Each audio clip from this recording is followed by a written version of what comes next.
again remind everybody to be sure to fill out your surveys on the table or do the digital one. It is just so helpful as Tara and Kelly start planning the 15th annual Inspiring Women's Conference. Although knowing them, they probably have it half planned already. So please be sure to fill that out so we can improve on next year.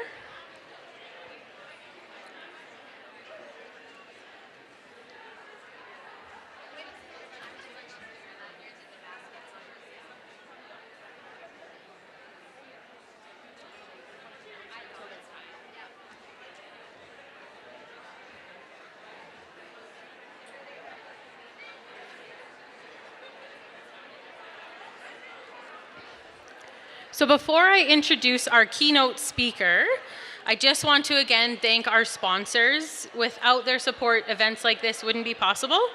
So again, thank you to Cenovus Energy, our headlining sponsor. We also want to thank GMAC Oilfield, Red Bicycle, Lloydminster and District Co-op, Synergy Credit Union, LNA CPA, LNL Oilfield, Lakeland College, the City of Lloydminster, Joyous Occasions, Maz Entertainment, Connie Anderson, Leah Sidoric Chiropractic, Lash Lounge and Beauty Bar, and Border Inn and Suites, as well as Flowers on the Fly.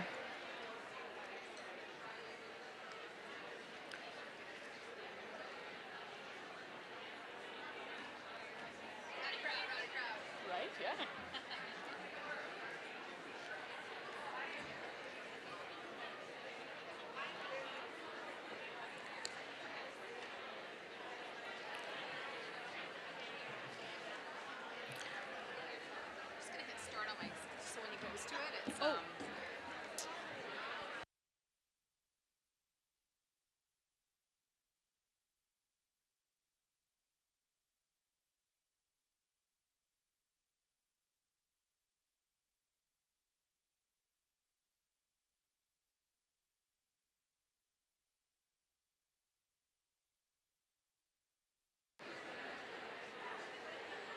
Okay, if you guys could all find your seats, we are going to have the moment many of us have been waiting for.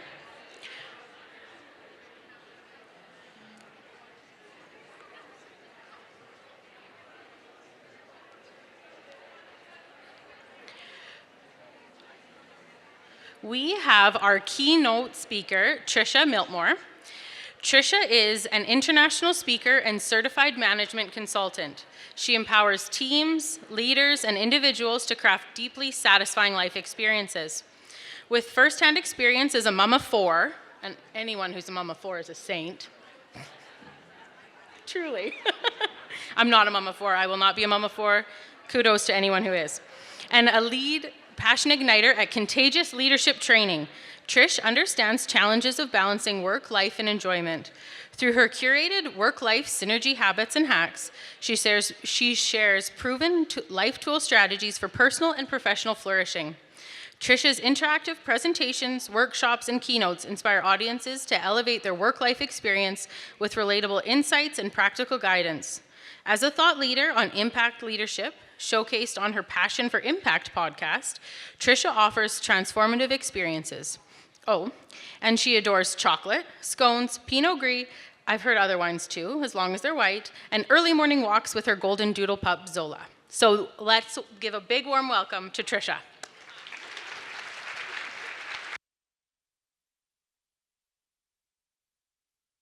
Oh, thank you. Hi, everybody. Oh, how are you feeling right now? Yeah?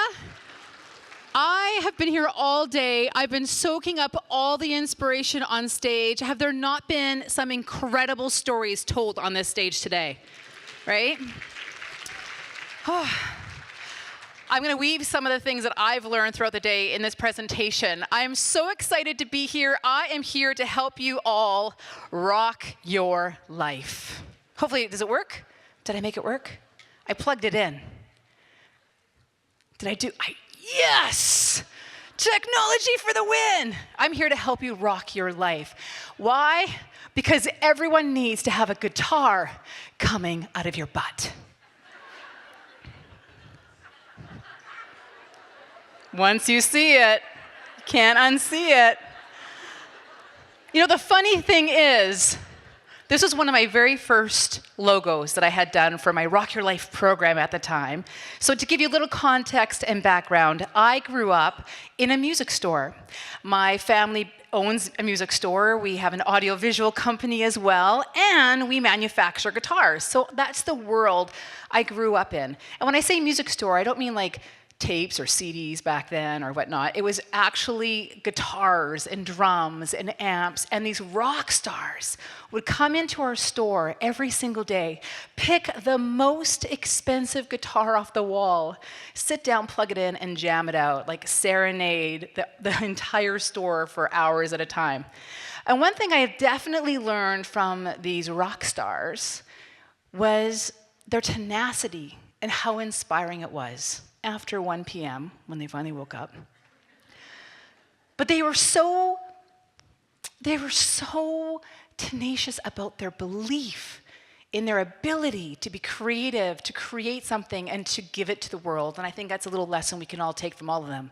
So I took these lessons from these rock stars, and I created this program called Rock Your Life, and I have a guitar coming out of my butt. But what I find interesting, no one at any point ever said to me, not a friend, not a colleague, no one said, it looks like the guitar's coming out of your ass. Not one person said that. That's okay. That's okay. Rock your life. Later on, as things evolved for me, this is my second logo. This is Passion Igniter, because I love to ignite passion. One of the themes of today is passion. And I thought that feels like a great fit. And at the time, I had little teeny kids. We did not have the money, but I spent lots on a branding coach. Has anyone here gone through the branding experience? Anyone created a personal brand or a business brand? A few of you? We will have a therapy session together later. And it took months, and it was so much work, and I put my heart and soul into it as my husband stood by and watched with wonder.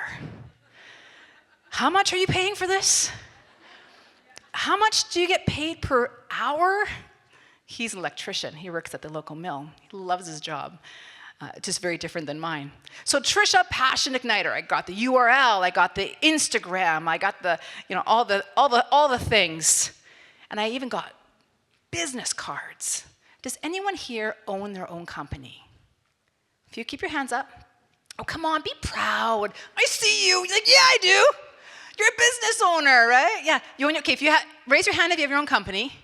Raise your hand if you're a professional of some sort. What, do you guys not do anything? What? Thank you. Raise those hands. Okay. Raise your hand if you've ever had a business card with your name on it. Yes, look at this room. So do you remember that moment when you opened the box and you saw the business card with your name and title? Do you remember that moment and how it felt? And when I opened that box at Trisha Passion Igniter, I was like, oh, it's real. It felt real in that moment. And I was trying to be, efficient. So I just put my new fresh business cards into my kid's birthday invite and sent it off with her to all her friends. I'm like, simply they will just reply to the number on the card. Why rewrite it 100 times? This is before Canva and all those great tools where you can just print them off. A couple days later, I'm at my kid's school, waiting for her to come out from kindergarten. Got one kid in a baby thing. I don't know, kids. It's all a blur. I don't know how many I had at the time, to be honest. And this mom came up to me, and she's like, so, I got your invite. So and she's acting a little nervous. Like, oh, she's so happy I invited her to my kid's birthday. It's my kid's important. She goes, so tell me, how does this work? Are there products that we can look at a birthday party? And then she said, can I bring my husband? And that dawned on me. She thought I sold sex toys. Passion parties. Who's been to one of those? So, of course, I cleared it up, told her it's just a kid's birthday party. She looked very disappointed. But why I bring this up is because at no point in my very expensive and lengthy branding process did a friend, a colleague, or my branding coach say to me, you know, it sounds like you sell sex toys. But it has come up so often that I'm actually thinking of a secondary source of income. When I have the best idea, I'll let you know. It'll be on my website. So as a passion igniter that does not sell sex toys, I'm just so happy that Jackie said the word vagina like 15 times in her session, because now I feel like I can say that word. Jackie, let me quickly look at my notes here for a second. So Jackie, you mentioned that, and I quote, my vagina is disintegrating.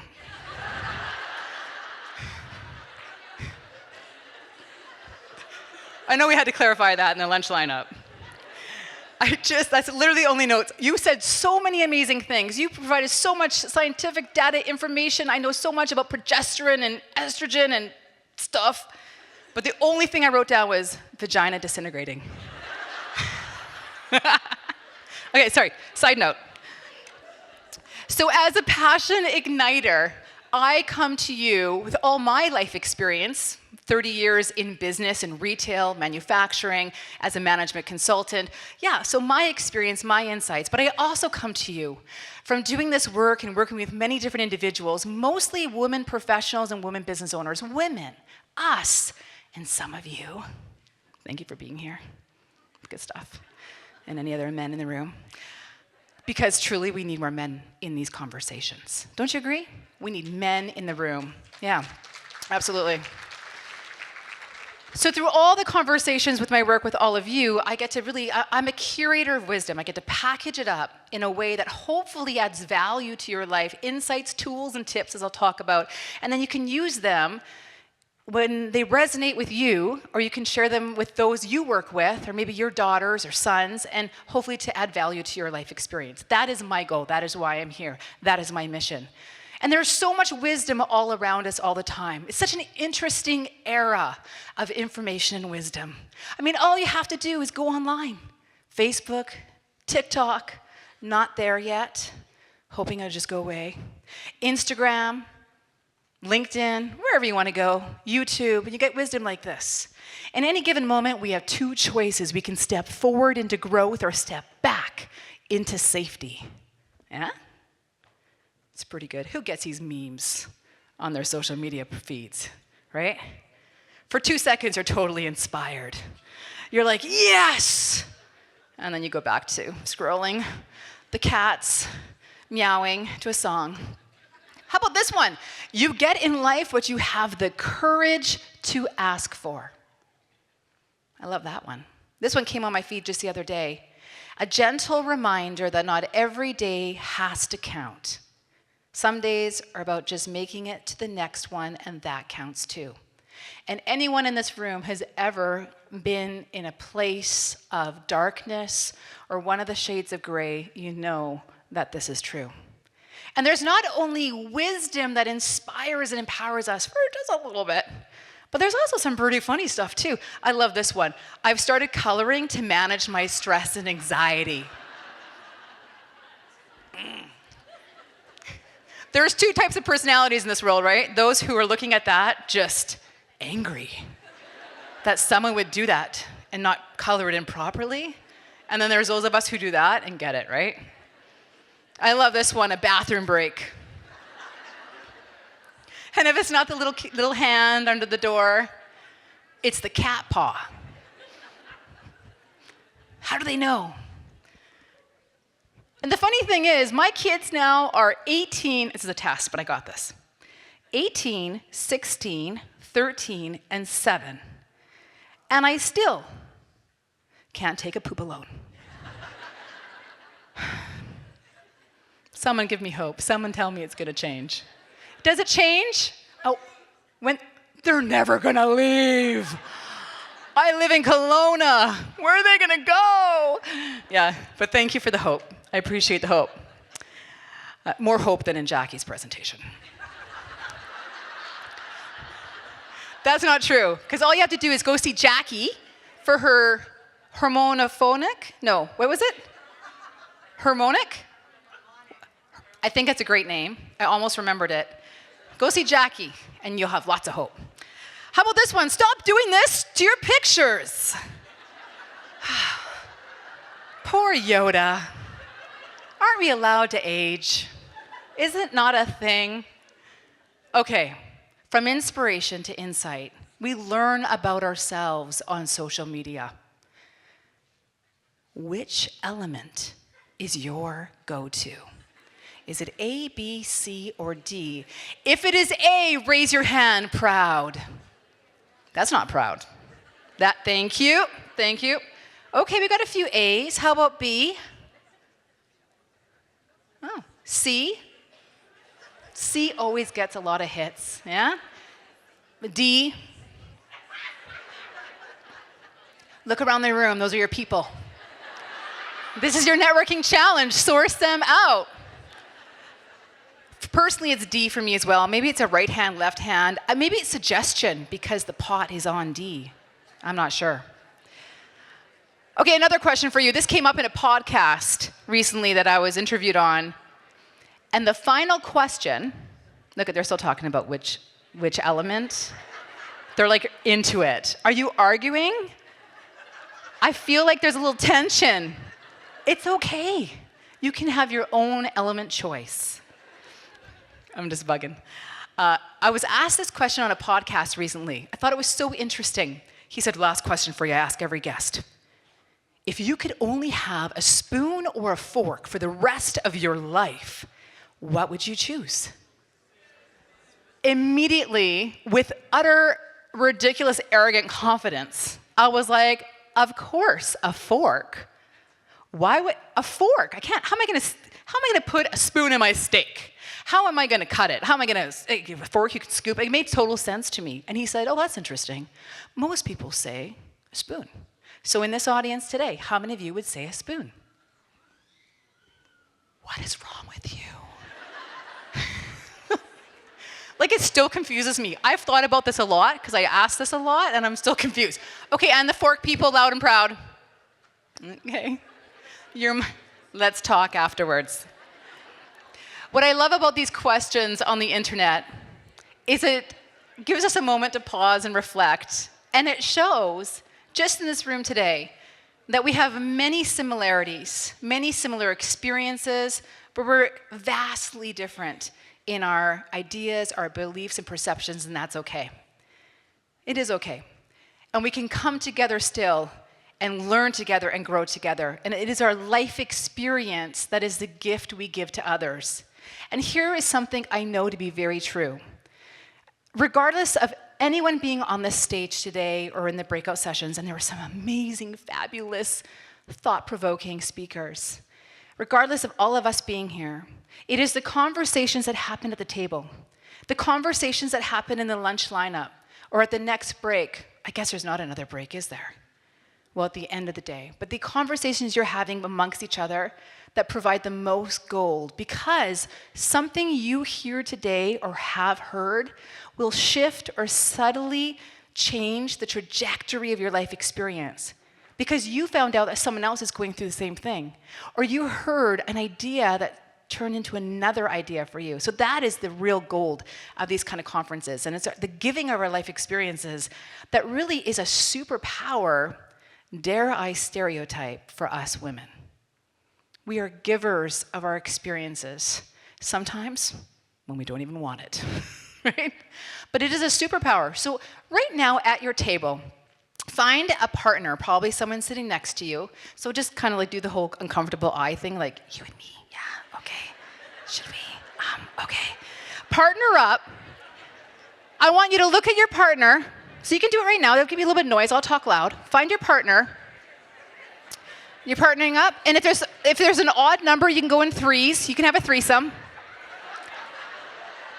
And I want you to look at your partner, and I want you to give them a fist pump and say, yeah, you did it. Yeah, you're here. Yes. Because it's not always easy to get into this room today. I don't know about you, but I've had a lot of phone calls from the kids. Mom, Dad's not feeding us. Mom, where's my socks? I can't find my jeans. Anyways, so you have your partner. We're going to do a little partner interaction because everyone loves at a conference audience interaction. Yes? Yeah, you do. I have chocolate later on. Okay, here's what you're going to talk to your partner with. Remember, it is the conversations at the table, it is the conversations amongst us we receive the most gold. So in the spirit of sharing, I would like for you, with your new best friend, your partner at the table, who you just bonded with, to share what was your very first job. Now, you only have about a minute and a half to do this, so you have to be quick, each giving yourself a chance in that minute and a half to share. So right now, share with your partner, what was your very first job?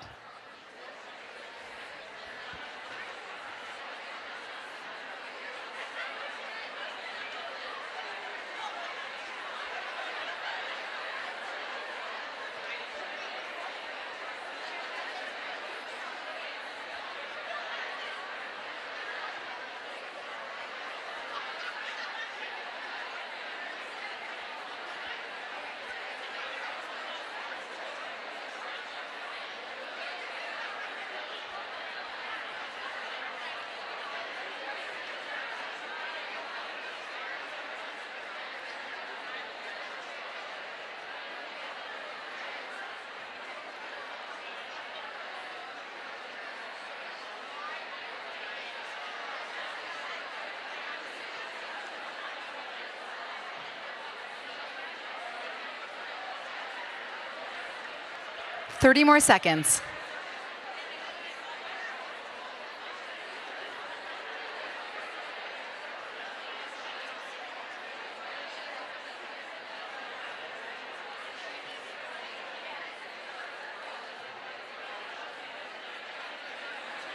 Yeah, it's good.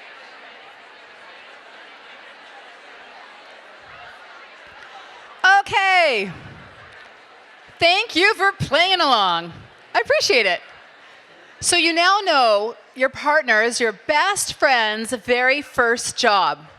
So now, in the next part of this conversation with your partner, you're going to share what was or what advice would you give yourself? If you could go back to that time, what advice would you say to yourself when you had that first job to help your younger self maybe have a smoother, different ride? You have about a minute and a half, so now share with your partner that.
Thirty seconds.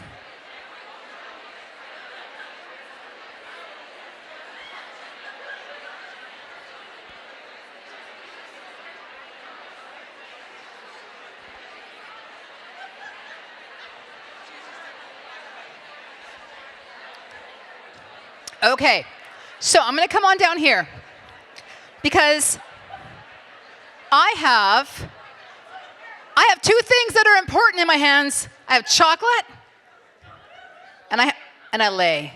Everyone needs a lay, right?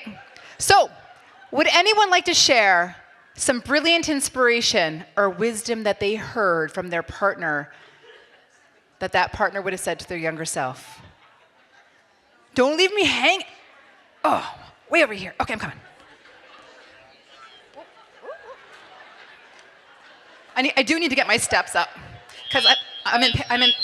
Sorry, I shouldn't walk in front of the microphone. I'm in perimenopause and I need to do lots of neat. Oh, wait, no, I need your answer first. So sorry.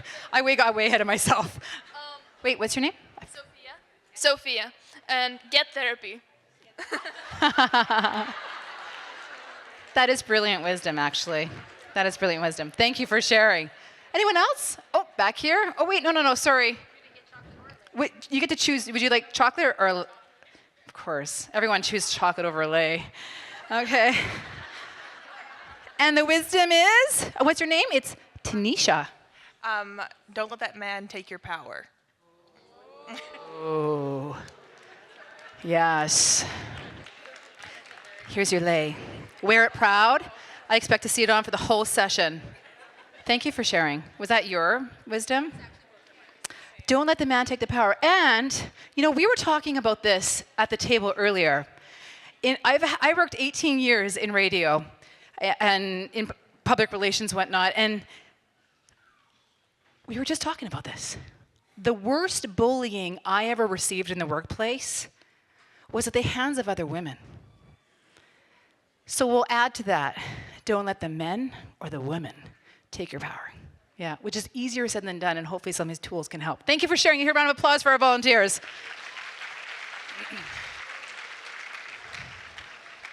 Which is a beautiful segue, so thank you for that, Tanisha. And I'm sorry I didn't get your name. The experiences we have when we're young really do stick with us. Of course, experiences throughout life. But I remember very clearly, in reflection of past experiences and stories and encounters, I remember very clearly I had just opened up our second location of a retail store, so our family music store business. And I was very proud that I was opening it up because it was and still is, a very male-dominated industry, as many of you are familiar working in.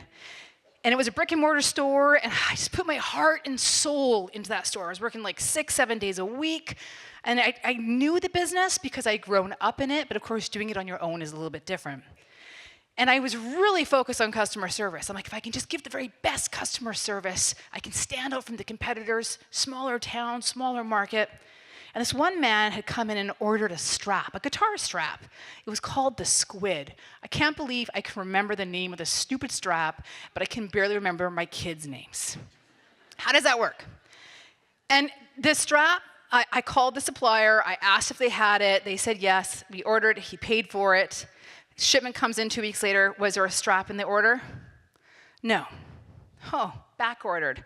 Well, that's odd. I did call to make sure they had it. It's before I realized that suppliers actually lie. 2 weeks later, the strap didn't come in again. I called him and said, I'm so sorry, it's been back ordered once again. Because I was trying to be on top of the customer service. Well, later that day, he walks in aggressively.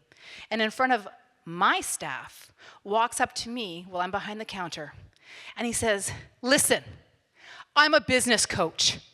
And if you think, little girl, that you are going to be successful standing behind that counter and waiting for business to come to you, you got another thing coming. He was such an ass. He was so mean. And I was stunned because I thought up to this point I'd been giving him my all. I've been really trying to pull through for his stupid squid strap that he wanted. And it was Christmas time. I think I had a Christmas hat on, and there was like candy canes and a basket in front of me, and all I could think to do was I grabbed a candy cane and I said, have yourself a Merry Christmas. This bully, which really essentially is what he is, right? He saw someone he thought he had power over. He took the candy cane, was a little shocked at my reaction, and then huffed and left. And then what did I go do? Yeah, I ran to the back, and I did the ugly cry, right? Like from the soul deep, heaving, like it was just bad. So I call my brother, business partner. I said, Mike, this is what happened.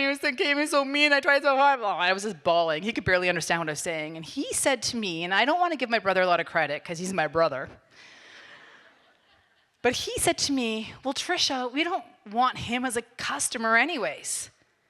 And I was like, yeah, he's an asshole. I don't want him in the store. And it was just, I share these stories because maybe you can see yourself in a story like this in your own life or in someone else's life, that you can offer this insight for them. And the hindsight speech. How many of you have had an interaction and you don't say what you kind of wanted to say in the moment because you're kind of stunned, not sure what to say, and then you create the hindsight speech that you practice for weeks and months, maybe years? How many of you have ever had the opportunity to actually use the hindsight speech? Yes? So you chickened out, so you didn't actually get to do it, but you dreamt about it. You fantasized about it. Yeah. The hindsight speech we rarely get to actually use, but it's our own version of like really processing and trying to take back our own power. And it's interesting because I declared to myself that if anyone walked into my store like that again and was rude to me or any of my staff, I would use this hindsight speech. But guess what? It never happened.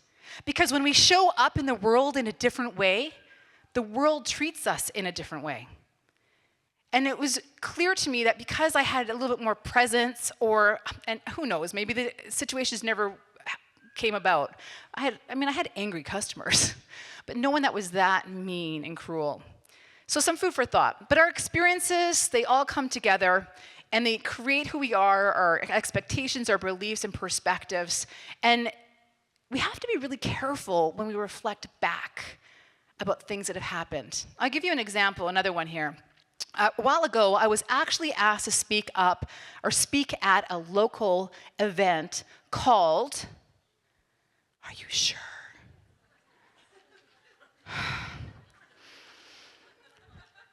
I've gotten a lot of emails after something like this. A local event called Fuck Up Nights. Feels so good. And the idea behind these events, I think, are brilliant. They are franchised, and I believe Calgary has them, is that they bring in like 6 or 7 entrepreneurs who have had real mess-ups in their lives, and for 10 minutes, you get to share about your fuck-up.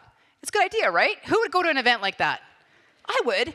I was like, yeah, I want to hear how people have messed up. I want to feel better about myself, right? And so I was asked to speak, and at first I was like, oh yeah, man, I've messed up so many times. So as a professional speaker, I got on the internet, and I started researching other people's fuck-up night stories. And I quickly realized, from listening to their epic failures and embarrassing, shameful moments, that any fuck-up that I could imagine or I remember from my experience, well, they weren't fucked up enough. I was gonna fail. I just wasn't gonna show up and be any good because I just haven't been destroyed that bad. That's truly how I felt. So then I began to panic as the day got closer. And really, I only had 10 minutes to speak at this event, so it took up a lot of my life though. I'm texting my older children, my 2 older girls. Surely, I have messed up with them. I'm like, hey girls, listen, I got this event coming up. I gotta talk about how I've fucked up. Can you guys give me some examples? I'm really struggling. Crickets.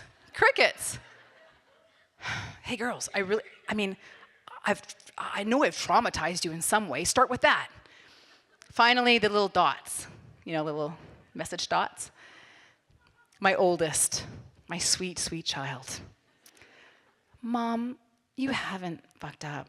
I love you. But from my 13-year-old, silence.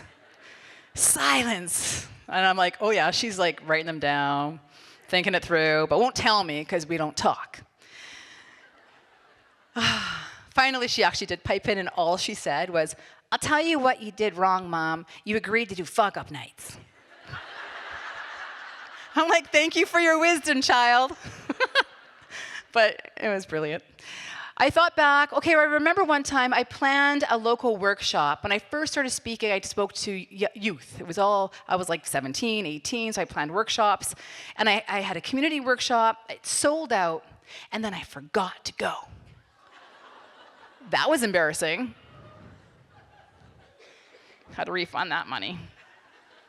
Or when I was working in radio, I switched from one station to another, and I used the wrong radio station name.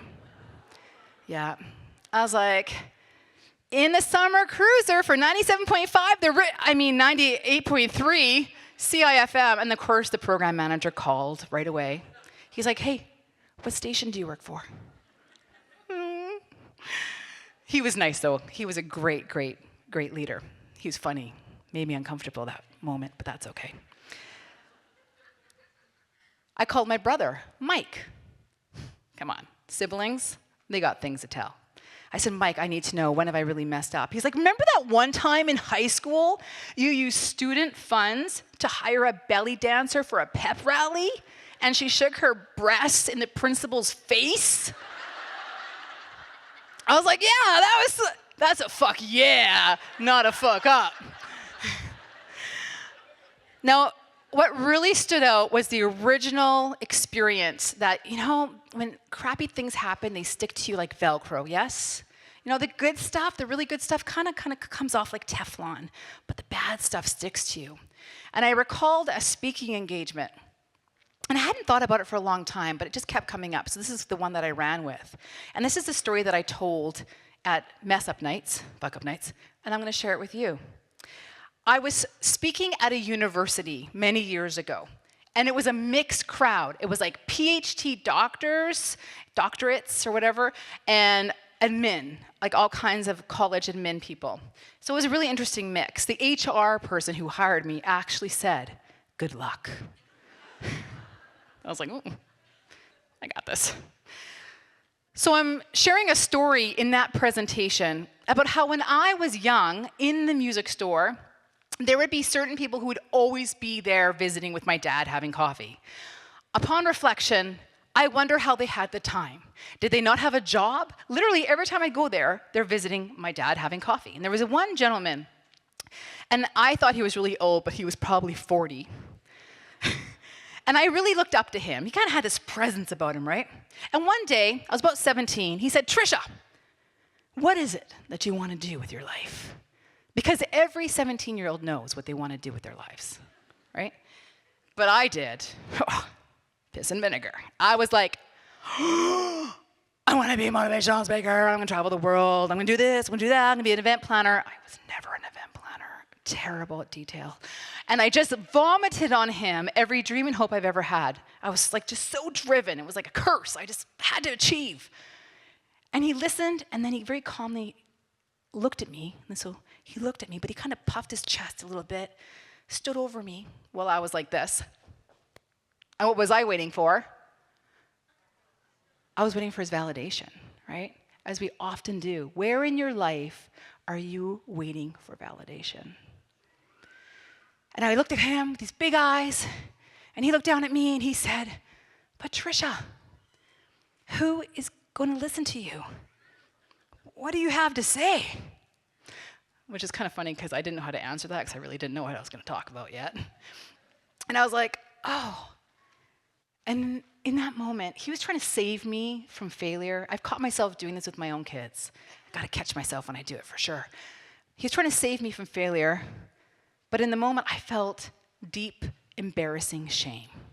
It just rose from my feet, up my legs, through my belly, out my face. Do you know that feeling where you're just caught off guard, and you just I was so embarrassed that I would even think that I could. And I looked at him, and I didn't know what to say, and he was questioning me. But then I also had this deep inner young person, maybe it's being naive, maybe I just haven't been bashed down by life enough, but I had this other feeling of well, why can't I? Why can't I? And that was a real moment for me. And it was actually the start of my yes, you can kind of slogan that I use in my company all the time. So I shared this story to this crowd of PhD people and all the admin people. And at the end of my workshop, I asked people to provide some feedback, or if they have a question for me, or if they have any thoughts, on a little note card. And this one man walked up to me, and he looked me right in the eye. I'm going to do it to you. It's so awkward. I'm so sorry. You don't have to get up. And he looked me right in the eye, and he's like, this is for you. It's weird, right? And I took the piece of paper. I'm like, thank you, thanks. Everyone's walking out. I open it up and guess what it said? You should have listened to your family friend. And it kind of took me, because it's kind of a mean thing to say, right? Constructive feedback's one thing, and it just took my breath away a little bit. And I had to go do a vendor table with all my stuff, so I was trying to be smiley, but inside I just wanted to go do the ugly cry.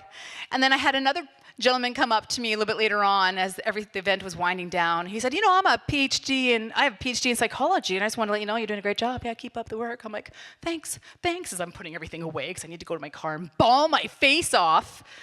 And the whole ride home, what did I do? I cried. I was used to getting feedback and radio and all kinds of stuff, but that one just hurt, how he looked me in the eye. It's like he just really wanted me to have that message. And I'm like, maybe I'm not cut out for this. Why should I bother? Probably was like low in estrogen, progesterone, the dip. Yeah. Anyways, so when I was thinking about sharing this story at Fuck Up Nights, I realized that I had not remembered about that second guy for a long time. That second person who walked up to me and gave me some support, a cheerlead. So my real fuck up is not sucking that day as a speaker. It's in my reflection of the experience. I chose to hold on to that one person's message over another. So how many times in your own life experience, when you reflect back on things that have happened or not happened, things that have been said, how you reacted or didn't react, how many times have you used your version of the story to hold you back? Because my version of the story was supporting me and playing small. Can you see a story or connect with a story in your own life, or maybe that's happening for you? So my first piece of advice here is check your stories. Check the narratives in your own life where you're excusing yourself from having to stand in your own power, essentially. And it can be little things too, right? And when we become aware of these truths in our lives, it's very important we have grace for ourselves, because it's really easy to be like, well, now I'm just pissed off that I was holding myself back, right?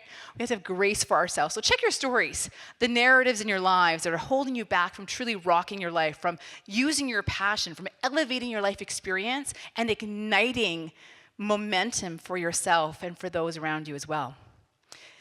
So today, we're talking about elevating the work-life experience. Work, life, it's all one similar thing. We can't really separate the two out. More meaning, less distraction. My goal is to help you feel driven instead of drained. Do these sound good? Yeah, a little driven instead of drained, if you ever feel drained. I have 3 rock star tools and tips for you. 3, that's it. A tool and a tip. And the reason why I go with tools is because you can have the greatest vision for a house. Say you want to build a house, and it's like, I know exactly how I want it to look. It's like the dream, right? Whatever goal, just using house as an example. But if you don't have tools to build it, then it often will just remain a vision or a dream to build that house. So the tools are very important.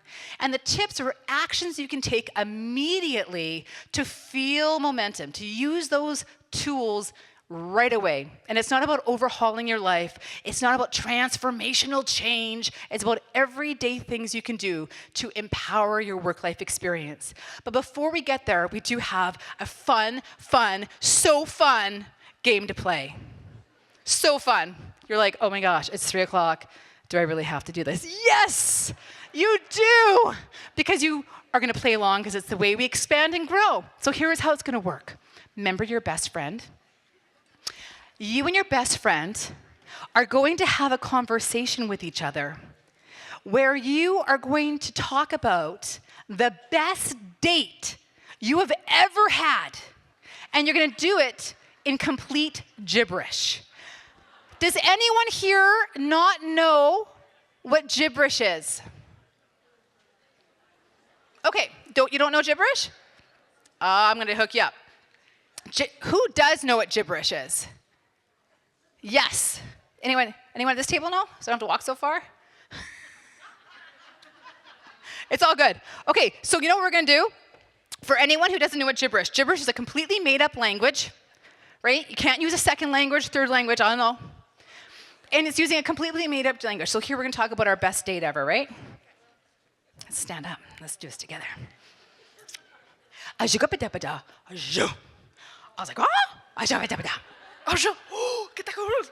oh, Oju?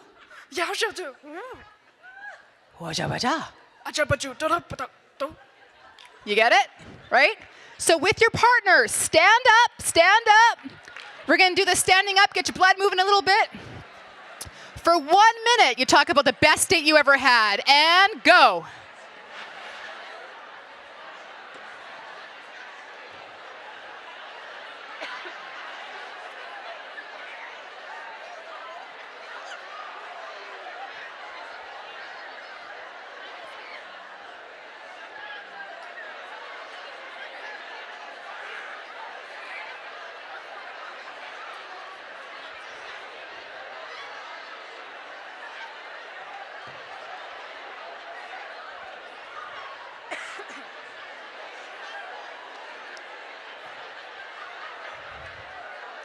$50 more seconds.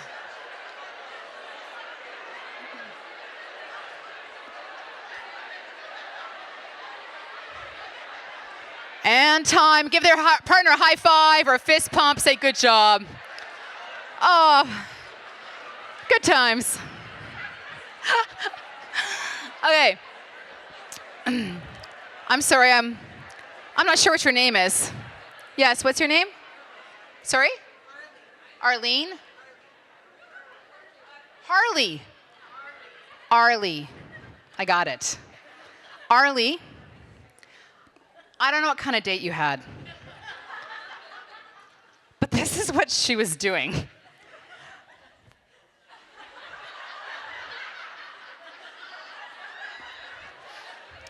I hope you were fishing for fish.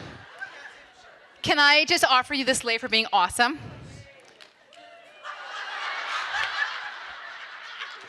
That was a lame move. Okay.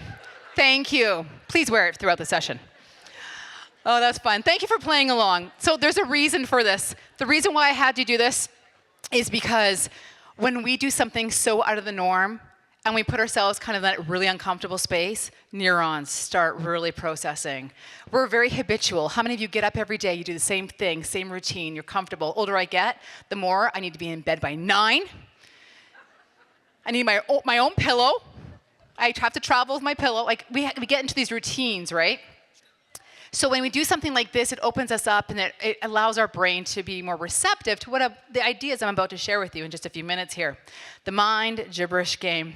You know, I did this exact activity at that workshop with the PhD and admin people and stuff.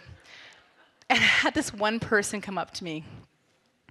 Now, does anyone here have a PhD?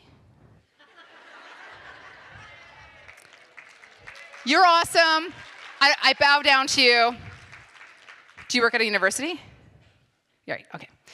That's 2 for 2. So, no. But this one person came up to me. He may have had a PhD. And he said, why would I do that? Why would I talk to a complete stranger about a private first date I had? And I was like, but you did talk in gibberish, right? And he's like, yes. Anyways, side note. When I was a little girl, my dad announced to the family, so it was my brother and I, 2 siblings, announced to us, kids, we're going for ice cream. I was super little. I loved ice cream. I still love ice cream. If it has sugar in it, I'm all over it. Bring it on. So excited. But on that particular day, I was very grumpy and cranky. And I put my foot down and said, I'm not going. I'm mad. I don't remember what I was mad at. My dad forced us to all get into the station wagon. We drove down to the local Tasty Freeze. My brother came out with a big ice cream. He's all proud. He's like, yeah, look at my ice cream. I sat in the car and I moped. I was like, I don't want ice cream. But did I want ice cream? Yeah, I did. I still think about that ice cream. And we get in the car, and my dad starts to drive away. How dare he? He should have convinced me to have the ice cream. And I just remember being really devastated. I remember crying. He's driving away from the ice cream. And he said from the front of that station wagon, Trisha, here's the thing. You have to ask for what you want. And even as a little girl, I knew there was some deep wisdom in that. So that is your first tool, is to ask for what you want. So in your own life, what is it that you want? Think about kids. Anyone here have any children in their lives? A few? They're like, people, this is literally how you guys look. You're like,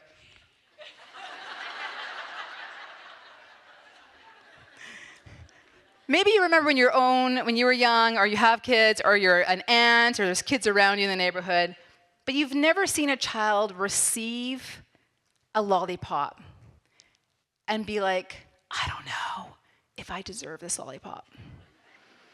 Like, should I? Shouldn't I? I mean, I did have a lollipop yesterday. I don't want to overdo the lollipop, but I do like lollipop, right? They don't do that. They take the lollipop and they're like, yeah. And have you ever tried to take away a lollipop from a child? I can still remember her little fingers holding on to it. She found it somewhere, and she was too young. She could have choked on it, and I'm trying to take it. She's like, no! And I'm like, I need your lollipop. But kids believe they deserve it, right? They believe that that lollipop is for them. And often we get in our own way of asking for what we want because we're not sure if we should have the lollipop. Could I? We'll talk more about that. What is one thing in your life right now that you want? One thing. So in your little books, they're so cute, the green books, write down one thing you want, something small. We're not talking about like $1 million, but something small. And think about the everyday. My area of focus is on your everyday life experience. What is one thing that you want in life that's been, you just want it, just to be so much better if you could have this, if you could achieve it. One thing you want, write that down. One thing that you want. And then keep that in your mind as we move forward. To elevate your work-life experience, it's all about asking for what you want. Here's an example from my own life. I want to write every Wednesday from 7 to 8 p.m. because I know if I don't book it in, I won't do it. I'm working on a book called Fulfillment, and I gotta get, disciplined about actually booking the time in, because if I don't, like we were hearing earlier, if you don't, it may not happen. So this is an example from my own life. Now, it has to be very specific. Anyone heard of classic SMART goals? You have to know if you've done it or you haven't done it. So it can't be like, I want to feel better about my grocery bill. Like, that's not, you don't know if you've achieved that or not, right? So your want has to be very, very specific. So as you play along, and I hope you do, what is one thing you want, but it has to be specific and measurable so you know that you've actually achieved it. And I like to look at a 1-week time frame. So here's an example from my own life as I try to navigate through the busy and chaos of it all. So who would like to share one of their wants? Remember, specific and measurable. I need a volunteer to come up on the stage and have some fun. Yes? Come on up. You're our superstar this session. Come on up. Let's hear a round of applause. Because you're brave and you're here. Okay, so remember, specific and measurable. What is it that you want? And it's Sophia, right? Hot soul. Hot soul? Hot soul. Okay. I want to go on dates with myself once a week for an hour. Oh my gosh, you're the best person who's ever done this. I like that. So what do you mean by dates with yourself? What kind of date? Like just like time alone?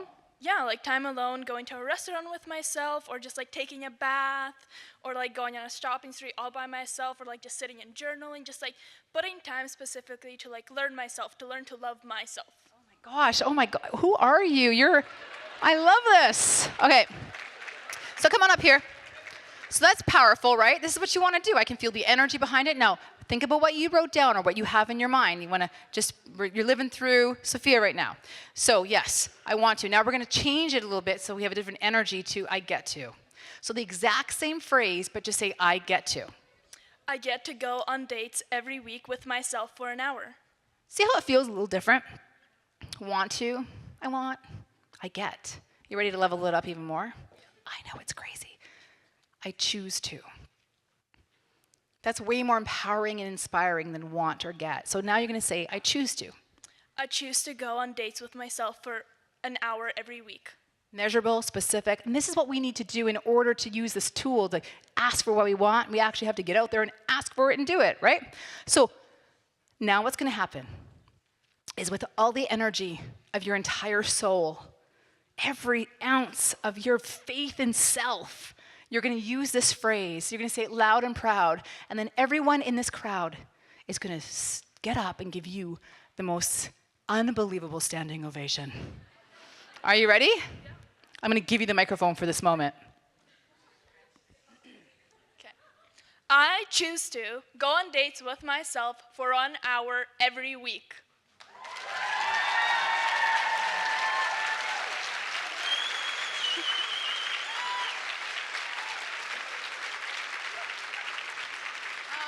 Thank you. That's great. Thank you for playing along. I do owe you something. I know. You know, you didn't take it last time, but you're going to take it this time. Yes, because you're a superstar. Thank you for volunteering. So you choose to. See how the energy is just a little bit different? It's not that I want. I choose to because it's important to me, because it is a priority, because I matter, it matters, and I want that sucker. I want it. I want to write every Wednesday from 7 to 8 p.m. eventually. It's not want, get, or choose. It's just that you do it. I write every Wednesday from 7 to 8 p.m. And when you get to that place, it's just part of who you are. Anyone ever heard, read Atomic Habits? Great book, really easy to read. And he talks about this in there, where it becomes part of your identity. And I think that's really important. But the thing is, we can all say what we want or what we choose, those little mini goals that really do elevate our everyday or weekly life experience, but there are things that do get in the way. And I call them the 3 vultures. And these are the vultures I see in my coaching practice or working with professionals that are common to almost all of us. So I want to share the vultures with you and then see which ones resonate and ask yourself, are these vultures pecking away at my potential and possibility? And how are they doing that? Are you ready to learn about the 3 vultures? Yes? Thank you. I got some, yeah. Okay. I know where to look now for the support. Okay, here's the 3 vultures. The first one is all about your confidence. The question is, when you want something, and you might even be going to go after it, and you think to yourself, who am I to think I can? Who am I to think I can do that? Anyone ever get online and start comparing yourself to others? Nobody. Thank you. Right? When my mom first got on Facebook, she's so funny, she was angry because everyone she knew, she was connected with, her friends, were going on holidays and traveling the world.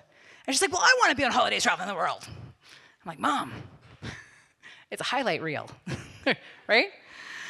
So who am I to think I can is a vulture that pecks away your potential and possibility. So when that enters your mind, when you're going after something or you're considering it, when you want that lollipop, we need to turn that around. So here is the trick. You think to yourself, who am I to think I can? You're going to notice it and exchange it for this. I am worthy enough to try, right? If those people I see on other stages are doing it, I am worthy enough to try. If those people are doing it at work or they're doing it in their home lives, well, I am worthy enough to try. So it's a slight twist, a slight change of direction, but has major implications on how you actually feel about moving forward. I am worthy enough to try. The second vulture is skills-based. Have you ever wanted an opportunity so bad, and then you get it, and you're like, shit. Now I have to do it. And your stomach just sinks. You're like, "Meh." And you think to yourself, can I actually do that? Help me out here. Has anyone ever thought that to themselves? Yes, thank you. Can I actually do that? So catch it, exchange it, for I can learn. Have confidence not in what you know, because we are always growing and learning and expanding, but have confidence in your ability to learn. You are smart. You are intelligent, whether you're 18 or 68 or more. You have the capacity to learn. I can learn. And then really everything else just becomes details. I hope that serves you. And the third one is social-based. What will other people think? This one holds most people back in some way or another. What will other people think? What will my family think? What will my partner think? What will the people I work with think? What will that person on Facebook who I loathe think? What will others think? So you catch it, because again, these are vultures that peck away at your potential and possibility of elevating your work-life experience. Exchange it for who will I inspire? Because I know one thing to be true. There are people right now watching you and seeing what you're doing, and they're being inspired by you. And maybe it's that little kid down the street, or maybe it's someone at work who is below you or above you, but something about your energy, something about how you show up, and what you're going after in life is inspiring someone else. Who will I inspire? Has anyone ever been approached by someone else who said, I was inspired by something you did? Has anyone had that experience? I'm sure we all have at some point or another. That's gold, right? Because you don't realize, just by showing up as you, and I'm not talking about accomplishments, I'm not talking about hitting sales targets, I'm talking about the energy of you just showing up being you. So here's your tip for that tool. Ask for what you want, and the tip is to choose a daily do. Choose something you do every single day, small, that is going to support and elevate you towards what it is that you want. Maybe you want to be a little healthier, so your daily do is to drink 6 glasses of water. Personally, I would pee all day. Because I've also learned my bladder's disintegrating. I can't let it go, it's so fun. Yeah, so choose a daily do, and that's specific to you. Something small, but you do it every day. And here's the thing, when you do it every day, it builds your confidence. Because if you're drinking those 6 glasses, or you're going for that 15-minute walk outside, or you're having that 5-minute eye contact conversation with your kid, whatever you've chosen, when you do it, you're like, yeah, I did that. I did it for myself. I said I was going to do it, and I did it. So ask for what you want and choose a daily do. Sound good? Oh, good. Whew. You know the people who hired me are in the room, right? Years ago, I was speaking at a conference like this, and after I was done, I was making some tea at the coffee station, and this woman walked up to me, and she said, I have to tell you, Tricia. And she went on to tell me all about her life. And the whole time that she was sharing her life experience, as I was stirring my tea, my mouth was just open, because she was sharing with me details about tragedies that she has gone through that I cannot even begin to imagine or comprehend. I was just like blown away. And then she so calmly, she just had this beautiful energy about her. I'll never forget her. As she's stirring her tea, she says, but you know what I've learned, Tricia? I've learned that life doesn't have to be so hard. I was like, what?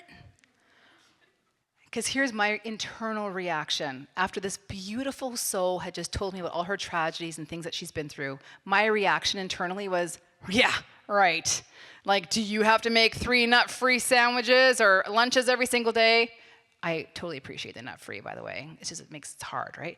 Do you have to run 2 businesses? Like, I had this weird reaction in my brain. I got defensive. When we get defensive of things, what does it mean? Hits a button, right? Mm-hmm. Yeah, it's challenging something. And I had this internal reaction. On the outside, I was like, oh, wow, yeah. And I marinated in her wisdom. We are only able to hear wisdom when we're ready to hear it. And I marinated in it for a while, and I realized, I had this Oprah aha moment, where I was like, oh my gosh, I do make life a little harder than it needs to be.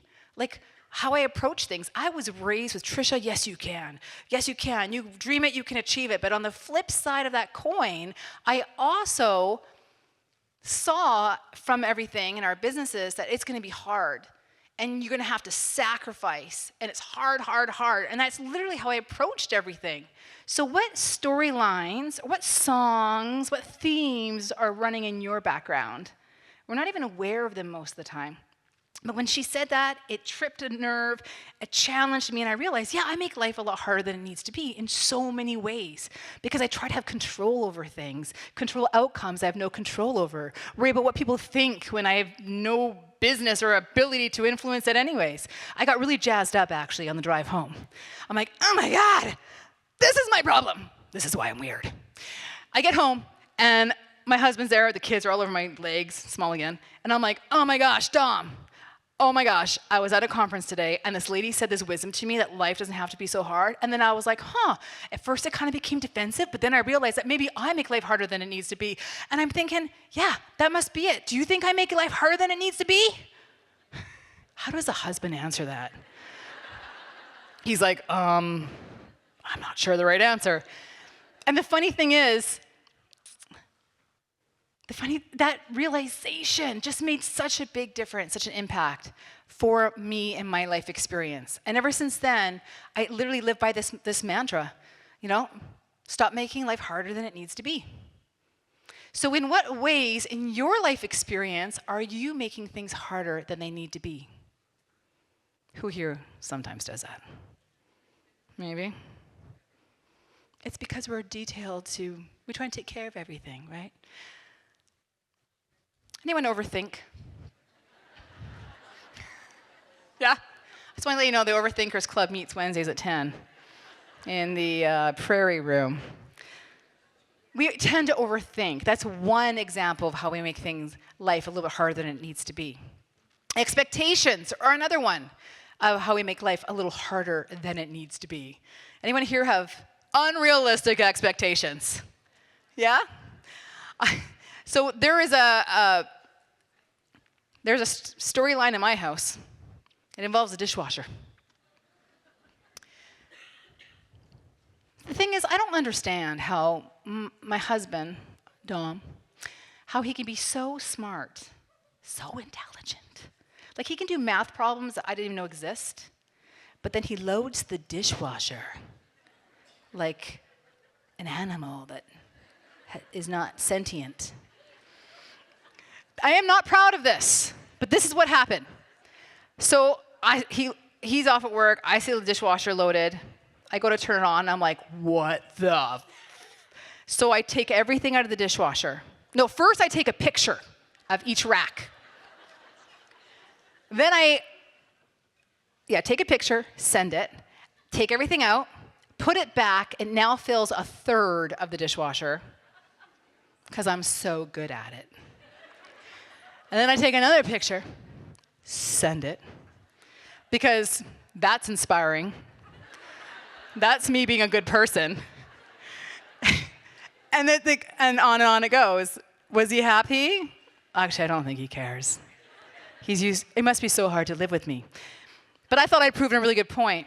And every time that dishwasher was filled that way, I got kind of angry, like ridiculous, right? And I'm sure this is a silly example, but think about in your own life, there's moments where you've given energy to something you have no control over, and it's an expectation that is not serving you. It's not serving your ability to elevate your work-life experience.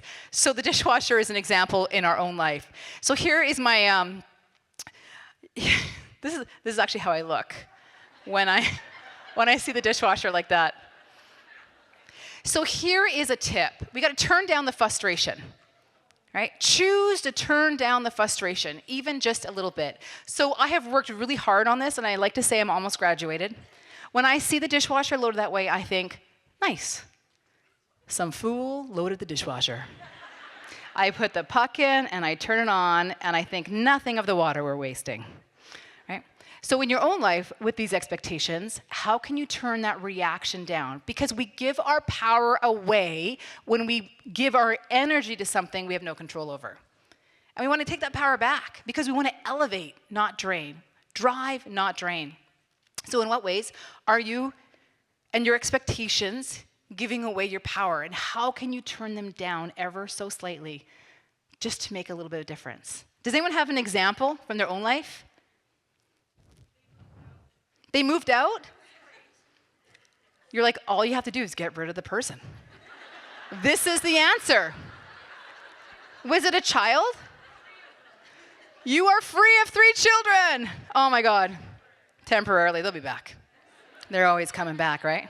So think about that for yourself. What's my time here?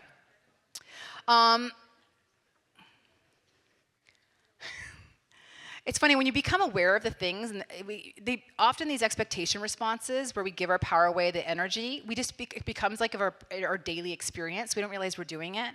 So when you do become aware of it and you take it back, you're like, oh, I just feel a little lighter. You feel a little lighter, right? Because you've been shouldering it for so long. Sometimes you just got to kick it to the curb. Kick it to the curb. My kids loved Lego. Anyone else have kids who liked Lego? In the early days, Lego was pretty cool. Like, I remember my brother playing Lego. Big bins, just kind of create whatever they want. But then Lego came out with the sets, the ridiculously priced sets, right? And these sets came with these instructions. Has anyone ever seen these instructions? Oh my God, yes, right? And so the kid gets the set with the box, shows us a very intricate Lego thing, and these instructions. And what blows my mind is my children can't pick up socks off the stairs, but they can put these crazy, detailed Lego sets together. But what makes me a little bit sad is at first, when they were younger, they would just make whatever, monsters, little like cars. But then these sets, they were going through the process of just following the instructions, and they would cry and they'd get mad, they couldn't find a piece. And it wasn't like it was a fun experience for them getting to the end journey. And I got there and I thought it was pretty cool. They could follow those instructions. But they weren't really playing. They were just following. And I thought that's pretty metaphorical to our own life experiences, where when we're younger we play, but then the older we get, we just kind of start following processes every day. So what kind of processes in your own life? And this brings me to my third point. Well, I gotta be facing it for it to work. My third point is we need more of the F word in our life.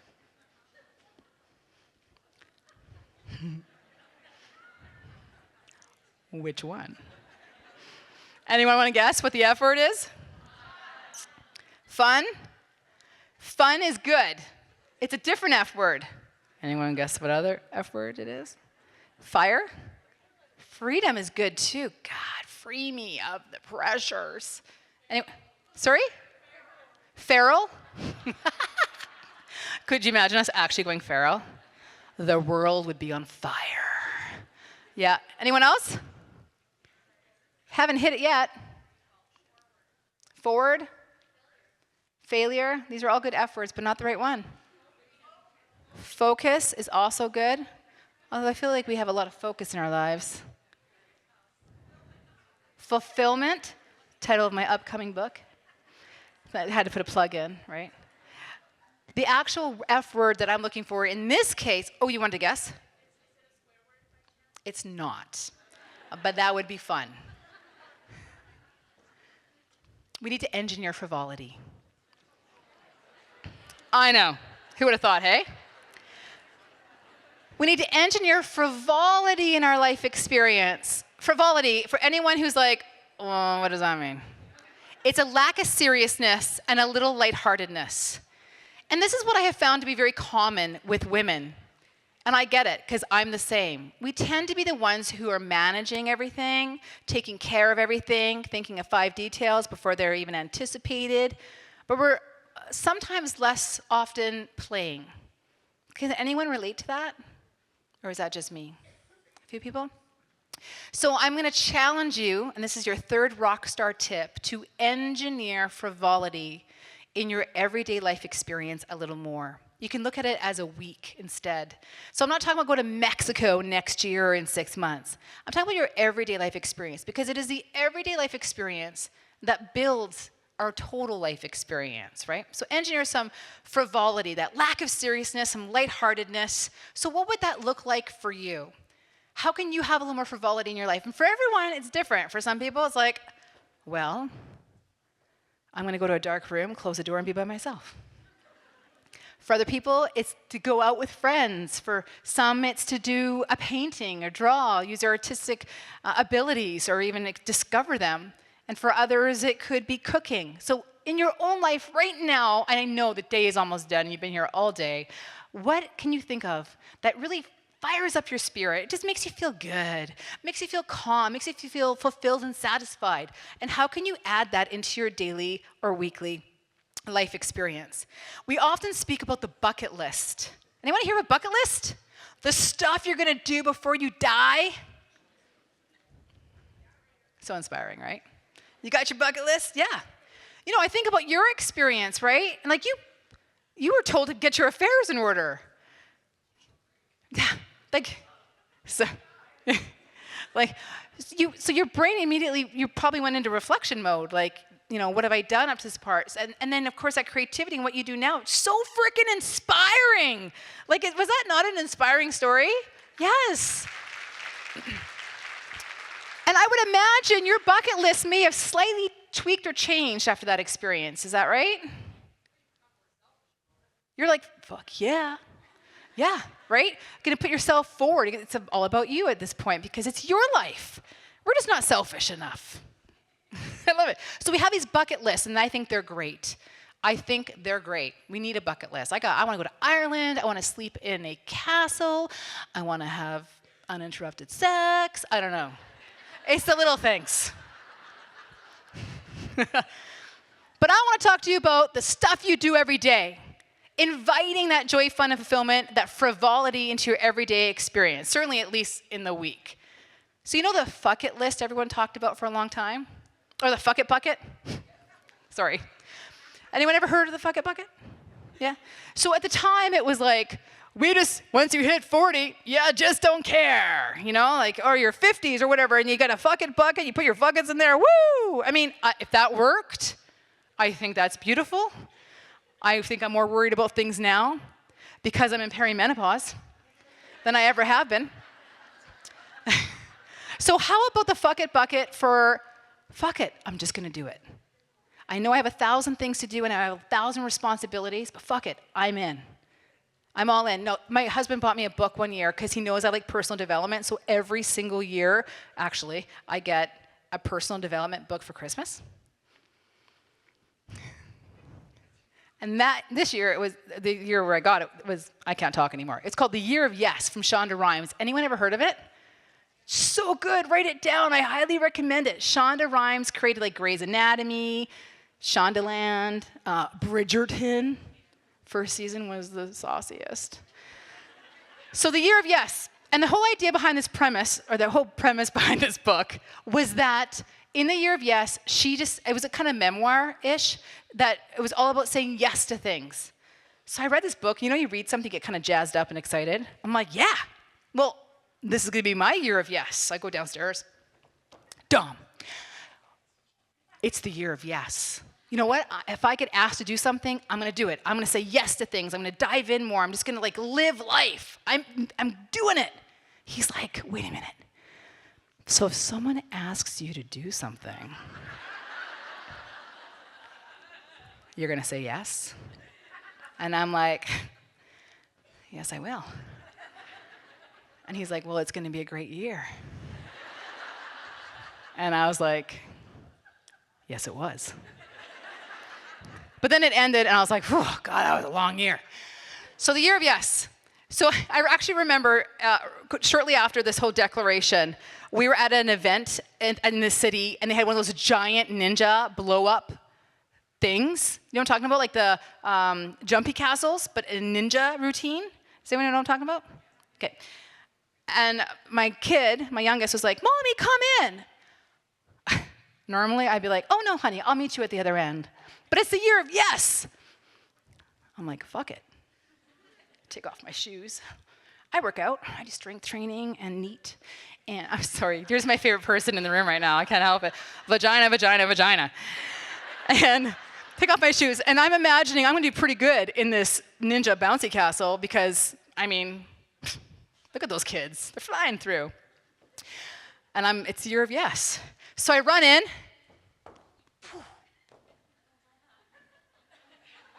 All the way to the bottom. I couldn't get up. I thought I was going to die. I thought I was going to suffocate in the Ninja Bouncy Castle and die on the first exercise of my year, yes. It took all the strength I had to climb up. And I didn't even do the ninja shit. I just had to get through it. And I literally, at the end, kind of rolled out. And my son was like, "Yay, Mommy!" Fuck it. And I did it. And I was sore. So how can you say yes? What can you say yes to? Every day we're offered opportunity to say yes to things. I'm not talking about big stuff, little things. Whether it's a conversation, playing ping pong, I don't know. Say yes a little bit more to the things you want to do, of course. And I challenge you for that, the year of yes. I came home from speaking one time. I was super tired. This is really grainy, but my son walked up to me. He's like, "Mommy!" He couldn't even talk then. He had a marker in his hand, and he had all the stuff on his face, and all I wanted to do was go have a shower. I was so tired, but I had just finished talking about the year of yes on stage, so I'm like, yes. And they drew all of our faces, and we got to take this fun picture. It's my fam. Quite a few years ago now, I guess. Gosh, so many periods. So many tampons. Anywho, the funniest part of that whole day, and I love his picture, we framed it, it's in the house, is that it was actually freaking permanent marker. You know, I blame Dad for that one. Like, frick, you know how hard it is to get off permanent marker? So it's just little things, life, work and life to elevate, is to say yes. And the tip here is to play in the gaps. And playing in the gaps means there's little moments in your life where you're afforded the opportunity 20 minutes here, 10 minutes there, or you can engineer that frivolity and plan something. But there are these little moments in life where you can play in the gaps. And Sherry mentioned earlier today that at one point when she really had to take her self-care back and focus on herself, that when the kettle was boiling, she would just close her eyes. Do you remember her saying that? Close her eyes and just kind of breathe. And that is an example of playing in the gaps. Take those little moments that are open to you. Go for a little walk outside. Sometimes I like just to stand outside and literally listen to the trees and the sounds they make in the air with the wind. And I know it sounds kind of like, oh, listen to the trees. But man, sometimes we just need to take a step back, take a breath to elevate the work-life experience. Take that agency of creating that frivolity. And it can be as simple as sitting somewhere calmly. It could be as fantastic as a quickie. It can be enjoying that Twinkie that's been calling to you for months from the back cupboard, or it could be going and doing a workout. I don't know. We don't judge. We don't care. It can alter and change. But just taking the opportunities when they happen to play in those gaps. One of my favorite things to do is to go to a dock close by in Kelowna where I live, and I just hang my feet off the end after I've dropped off all the kids to all their many places and schools, and just 10 minutes just to connect, because we just don't do that. Put the phone away and just connect. It's easy to say, but more powerful to do it.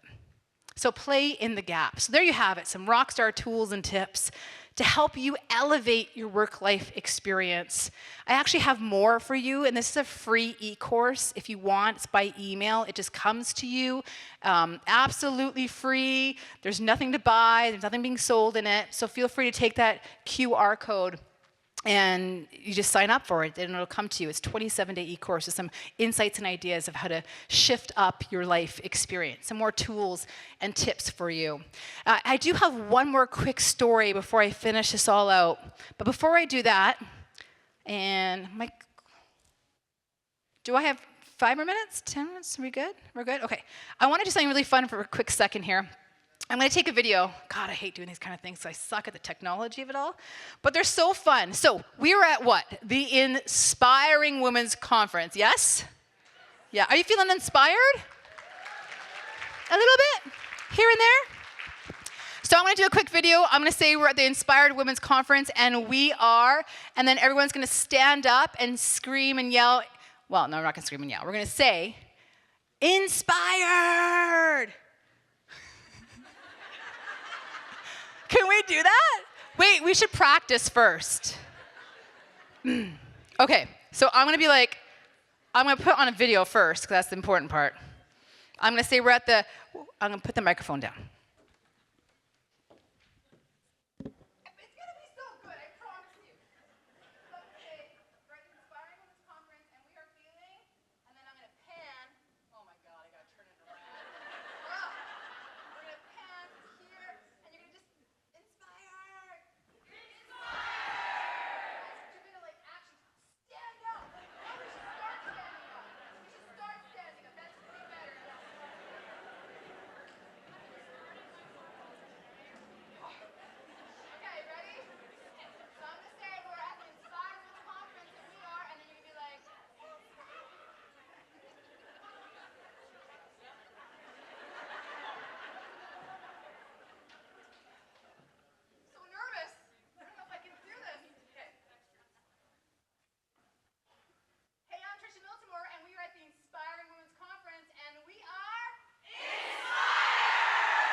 Okay. That was like a workout. Am I sweating? Okay. That was fun. Thank you for playing along. Oh, I've had fun with you guys. You're a fun group. I knew this morning when I heard the word vagina, it was going to be a great day. I just loved it.